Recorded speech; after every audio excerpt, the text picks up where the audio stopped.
fight? I'm really sorry, man. Time keeps marching on. Ain't nothing we can do about it. About everything.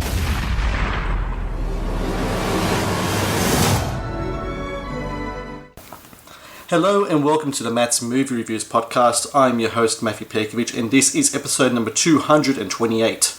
Releasing in theatres, DVD and digital on the 2nd of August is A Score to Settle, a crime drama that stars Nicolas Cage as an ex-enforcer who swears revenge on his mob bosses after serving 22 years for a crime he did not commit. Joining me now to talk about A Score to Settle is the film's director, Shawn Ku. Shawn, I thank you very much for joining me on the podcast. My pleasure, Matthew. So this was a film that really surprised me. On one end, you have this kind of gritty revenge thriller, but it's also a film with a very kind of sentimental side to it. It was scripted by John Stewart Newman, who a lot of people will know now for the Get Shorty TV series. And it really talks about how the road to hell is paved with good intentions. Was that something that really appealed to you, that this was a revenge thriller, but not like the normal type of revenge thrillers we see usually on DVD and in cinemas?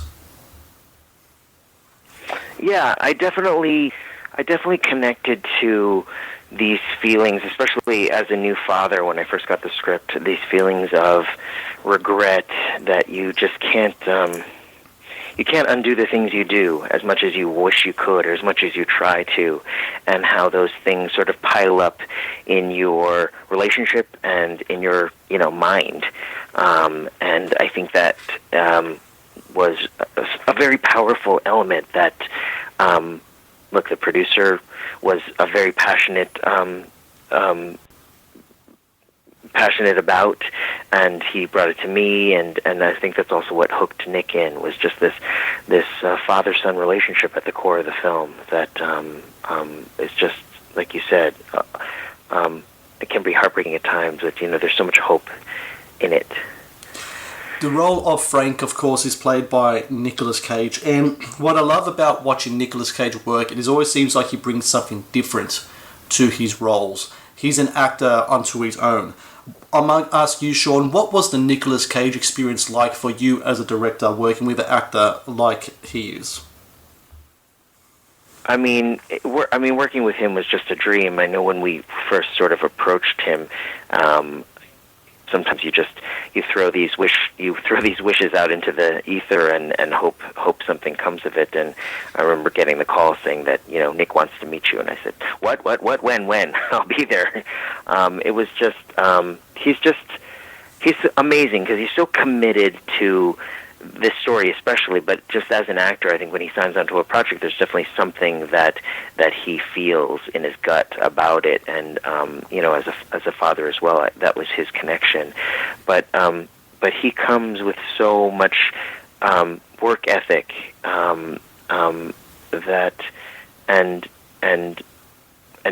and joy, excitement about making movies still, which seems kind of impossible. As many movies as he's made, I would think they would feel sort of routine or tedious at times. He's just so enthusiastic that it's just infectious. He's just amazing to work with. It was just really great, And you have fear when I had fear working with somebody of that caliber. That he's just a guy there to work. It was just, like I said, it was just a joy. His character plays a man who suffers from different type of chronic ailments, including a really severe case of insomnia. When it comes to portraying that kind of stuff on screen, how much of it is you and Nick looking into like the real life kind of consequences of suffering from ailments like that, and how much of that did you try to bring to the screen? There's a for something as serious as this, there's definitely a fine line. You can't. It has to be palatable to a certain extent. I think, in a way, it has to be. It can't be too off-putting, I guess, for an audience. So we definitely talked about that, and sort of what are these symptoms, and we tried to progress we tried to track how we're progressing his deterioration through the film, and which is hard, obviously, because you're shooting a movie out of order, and so it's hard to keep an eye on that in a way that feels like this is where we are at this time in his life, in his deterioration. So, but all that said, it was something we had discussions about, quite a few discussions about how far to go, in his delirium, in his hallucinations and whatnot. And well, you saw what we settled on. And another really cool thing about his performance in this film is that you got a first from Nicolas Cage. He actually learned to play piano, and there's a scene in the film, he's in a bar, he's at a piano, he's singing a little ditty. That scene, is that something that's in the script, or is that something that he brings to the table as a sort of like something that his character would have done previous to his incarceration? He's trying to get back on that piano and doing a little piece for his friend there, played by Benjamin Bratt. Yeah, it was written in the script, just a small bit, just sort of the beginning of it, and then it was written to stop, and then the conversation went from there. But when I first talked to Nick about it, he said, "Oh, I really think he should sing this whole way through because of where he is in the story and how invested he is in the relationship and where he is, where his mind is, and all of that." And I thought, "Oh, that's exciting." And so we rejiggered the scene to sort of like have these moments of speaking and all of that with the interruptions and then, so as we're having these discussions, I actually had no idea that Nick didn't play piano. It's the way we were talking about it. And he's very, very musical. So he knows so much about music that I just I just assumed, because of the way he was talking, that he played piano and everything was great. And then suddenly I find out that he doesn't, and would we get him piano lessons? We're getting piano lessons, and suddenly he's on a piano, and we were giving him voice lessons, and it was so interesting. But he was so committed to it, and he was great. He sang. There are takes we did where he had to not play the piano, obviously, to keep the sound under control, and he had to sing the track a cappella, and he was completely in pitch, and I was like, he's just a natural musician. And also it's a testament to his commitment. He studied piano like crazy. He wanted a piano in his room. He was very focused on bringing the reality of that to the character, and I think he did a great job with that in the short time that he studied. You mentioned before that this film is very much a father and son story.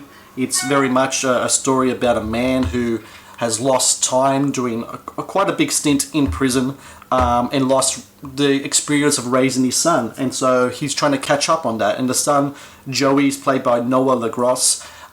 When looking to cast a son character, especially to someone as famed and significant as Nicolas Cage, what's that like? Because on one hand, I'm sure you have the script and what's needed to bring the story to life, but on the other hand, you need to find an actor with certain amounts of traits or resemblance to the character, the actor that is portraying his father. And I've got to say, Noah does strike some comparison to Nick, especially in the eyes. I mean, those eyes really do.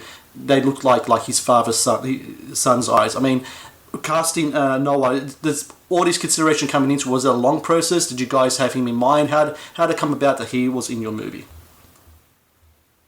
It was definitely a long process, and that was definitely a point of interest. That they both have these really intense eyes. But I didn't want to be hampered by the thought that we needed to cast somebody who necessarily looked like Nick. I mean, I feel like if you look at fathers and sons nowadays, even